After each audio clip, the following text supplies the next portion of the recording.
Thanks for tuning in.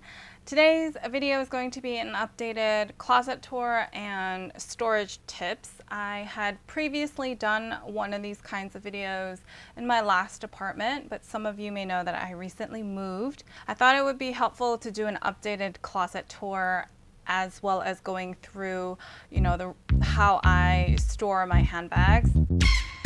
For those of you tuning in for the first time, hi, I'm Katie. I like to do these luxury fashion videos here on YouTube. I share hauls and reviews, but at the end of the day, I share my journey so we can all mindfully curate our own collections. So if you like what you're seeing, please subscribe to my channel, like this video, and leave a comment down below with your favorite part or your must-have closet storage tip. All of your support really means a lot to me. I know the lighting is pretty atrocious, and that's because the closet doesn't exactly have the best light in here. It's like a really warm light. So I won't be in this section forever because I really can't stand this lighting. But I did want to start out my video in my actual closet so I can share a quick overview.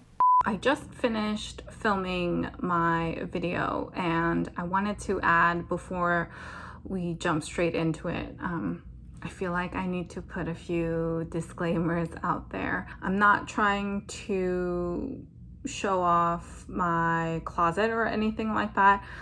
I'm also very well aware that there are much more grand, stylish, large closets on the internet and mine is far from that. I'm not trying to showcase my closet because I think it's something really amazing to look at, but more from being able to share more practical tips on how to manage with the space that you have. I also acknowledge that I have a pretty large closet for New York City, all things considered, so it's all relative. I still hope you find some parts of this video to be helpful. I wanted to share a few main points about my closet. When I moved, I was lucky enough to have a walk-in closet, and it was already fitted with these particular bars and kind of storage area, so I didn't have to do anything in regards to setting up the walk-in closet. Two, I'm also really fortunate that I have a partner who's willing to yield like 90% of the closet space so that I can hang most of my items in here. So there is a lot of stuff. The majority of it is my stuff in here, and I'm very fortunate and thankful for that. I also wanted to point out that I organize my closet by type rather than strictly by color. There is a little bit of color organization that happens within each section, but there is like one rack over here that's a bit taller. It's meant to be for like dresses and longer items. So this is where I house my long pants, long skirts, and full length dresses, because otherwise they won't fit in any other section. So it's sort of forced a lot of the organization to happen by type and by length versus strictly by color. I have two kind of half racks, I call them.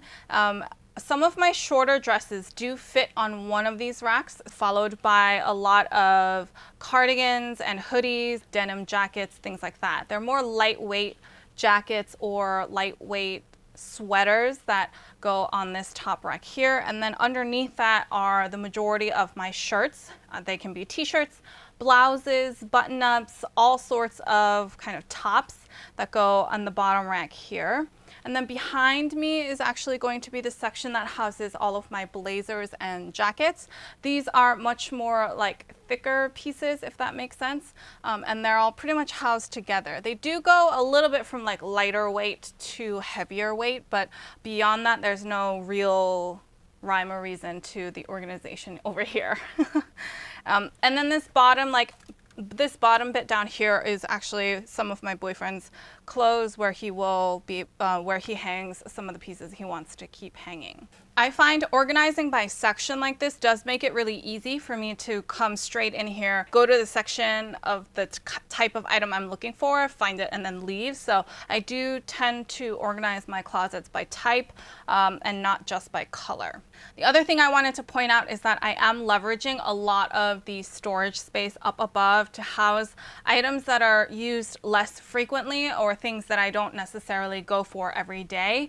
A lot of that includes like my winter hats and scarves over here, some smaller handbags or little clutches or accessories that I don't go for every day. On the very top, I put some of my hats that take up a lot of space but don't necessarily get worn every single day. And then there are some like larger items up here. I mean, I have like boxing gear up here. Travel bags and like larger pieces up top. So I definitely try to leverage as much vertical space as I can, because I do live in New York City and the apartments are not exactly mansions. So using vertical space means I can maximize my real estate with the amount of things that I need to have stored. The last thing I wanted to point out actually is that my sweaters and cardigans, especially knitwear, a lot of those are actually folded and stored elsewhere. I don't keep them stored hanging because it can make the shoulders kind of, what's the word? Stretch out or kind of misshapen the shoulders. So those are all actually folded and stored outside of this walk-in closet. I wish I had a little bit more like drawer space in here, but I don't. It's mostly hanging space. So those pieces are outside of this specific closet. All right, so moving over to the little corner that houses all of my handbags pretty much. This is actually one of those like multi-purpose shelving storage pieces. That was like a lot of descriptors for this thing, right? I actually got this from the Container Store. I did not get this specifically for my handbags. We actually had this in the kitchen in our older apartment, and it was housing a whole bunch of things for the kitchen in the last apartment. When we moved, we realized we didn't need to use this in the kitchen anymore. We thought about using it in some other part of the apartment. But I thought it would actually serve really well to house my handbags, at least initially, so that if I wanted to get something, I could spend a little bit of time thinking about that. So far, I'm really happy with this, actually. I don't feel like I really need to get another piece or get something dramatically different. It is serving its purpose really well, in my opinion. So I think I'll be using this unless like I get a lot more handbags and it can't fit anything else, then I might start exploring other options. But pretty much this is how my handbags are stored. As you can see, I store them in their dust bags. I also store them upright. If you watched my older storage tips video, you may notice that some bags were left out, especially like my Birkin, and some other ones were left kind of out on display almost. In my last apartment, my closet area was definitely far, far, far away from any window. And there were also doors that I used to close off that area. So I knew there really would be no chance of any sunlight really getting through. Over here, it's a little bit different. There is a window and it is far away from the window. So I really don't think there's going to be any sort of sun damage, but because it is sort of out in the open, I don't really have any doors or anything to really close off the area. I felt like it was better to leave them stored in their dust bags, so at least the dust wouldn't settle too much on the handbags themselves. I do make sure I store them upright, and that's my preference for storing them. I really only see two other alternatives for storing your handbags. You can store them laying flat on their back, or I feel like you can store them hanging. Either on a hook or on a bag stand or something like that. While I like the idea of bag stands or hanging bags, because I feel like, then the straps are sort of out of the way, they look like they're on display, they would pretty much look like you see them a lot of times in the boutiques. I feel like unless the height of the bag stand is exactly perfect for your handbag, there is a chance that it's going to it's going to hang off the actual hanger part. And I feel like then gravity will eventually pull the rest of the bag down. I feel like it looks a lot more natural for the bags themselves to just be sitting upright. And, you know, even if there is a little bit of effects of gravity, I feel like it'll be less than if they were hanging on something and then it's getting pulled down. I stay away from storing them in boxes because the box can trap like moisture and things like that in there, and like nasty things can happen to your handbags if you store them in the box. If you take anything away from this whole video, it's please do not store your handbags in the boxes. Please do not do that. To be able to maximize the amount of space I can use, you may notice that I actually store them sideways. Ideally, I wanted to store them face forward so that I could sort of see all of them, but the real estate just didn't work out. It's also a lot easier to get to each handbag because they are kind of slotted in their own spot. So if you are tight on space, I do suggest that you think about storing them on their side. Not on their side, but you know what I mean. Like you're not facing the bag, but they're facing, you're seeing a side of the bag. I do make sure that there is space in between the bags. When I put them back in, I check both sides and make sure like everybody's got, you know, their own personal space and no one's like really smushed onto each other. So that's the only thing that I look for when I put them in and out, but other than that, they're pretty much just standing there happy. Down in this area is where I house a lot of my costume jewelry. Here's my Hermes fine jewelry piece. They're all stored pretty much in their box and they're all stacked together. Like I have one like Gucci clip out and my Hermes click clack out, and that's so that it encourages me to use them more, because sometimes I find that if an item is really tucked away, like I won't grab them. I also think it looks cute. So that's really the other reason why a couple pieces are on display. Outside of that though, everything is pretty much in their box so that they are kind of away from too much exposure to oxygen. So because I just don't want them to oxidize. I don't want them to tarnish. I don't want them to rust. So I store them in their boxes. It's not the most economical in terms of real estate usage, but that's the way that I like to store the majority of my like jewelry anyway, so that's why I'm sticking to boxes. This corner right here is my little SLG tower, I call it. This is one area where I don't do what my recommendation is going to be, which is to use felt in between layers of leather, just in case they do want to stick together, but this is how I house my SLGs. This is also a visual reminder for me that I don't really need more SLGs, so definitely like, you know, it's like I can see it, it reminds me, and I stay away from SLGs.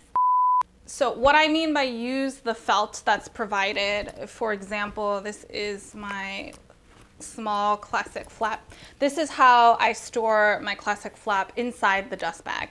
It came with these two pieces of felt to put between the first flap and the double flap. My bags will be stored like this, especially if they came with felt. I will make sure to put the felt in between the layers before I put them in the dust bag, before they go back on the shelf. Underneath are some more mini bags that I have, as well as a little shelf organizers that houses a whole bunch of other costume jewelry that I have. Those are not necessarily like from Chanel, Dior, or any of those brands, but those are pieces that I've collected over the years, and they're still pieces that I like to wear. So those are all pretty much housed down there.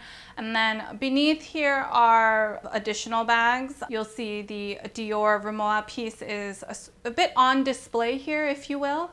And then my Chanel Maxi and my Chanel Jumbo are on that same shelf. That was all that could really fit on that shelf in terms of real estate. I did not purposefully organize any of this by brand. It was mostly by height. So because the top shelf could accommodate bags that were taller than, you know, the like 12 inches here, that's why most of my Hermes bags are up here. They would all be too tall to house down here. That was like the forcing factor that brought them to the top. I didn't plan for that to happen. Sometimes I get the question of, do I really change my bags every day? Do I change my SLGs every day? For the most part, yes, I do. I don't like to leave my handbags out.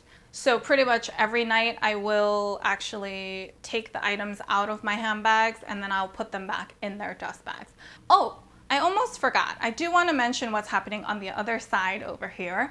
On the bottom here is actually my Louis Vuitton Keepall. Unfortunately, it did not fit at the very top of my closet. It was too tall for that. And I really didn't know where else to put it. It was not going to fit on this shelf unit thing. So it is sort of chilling on its own in its own box on the side. And then I recently got this Dior book tote gifted. Honestly, I had no idea where to put it. So right now it's housing some miscellaneous things and it's plopped right on top of my Louis Vuitton box here. I think this is a better option for smaller apartments than necessarily the really popular, you know, like IKEA kind of cubby system. The cubbies are great for display, but like you really have to have this space to do that. Practically you need a whole wall that's can be dedicated to putting those units up and then putting your handbags in there. So if you live in a smaller space, I recommend, like, you can still use some sort of shelving system, but I don't think the IKEA cubbies are going to be the best use of that space. All right, so that's everything for this updated closet tour and storage tips video. I hope you found it helpful. I hope you found like a little nugget of something that gives you inspiration or an idea to try something to manage your own wardrobe. Definitely let me know if you have any major closet or storage tips that you swear by, because it's always nice to learn from each other. Let me know if you have any other questions. Feel free to leave them down below or head on over to Instagram and I'd be happy to help however I can. If you like this video and you found it helpful, please give me a thumbs up. I really appreciate all of your feedback and support. If you like this kind of content and you haven't already, please subscribe to my channel. I post new fashion related videos every Sunday and Wednesday. So until next time,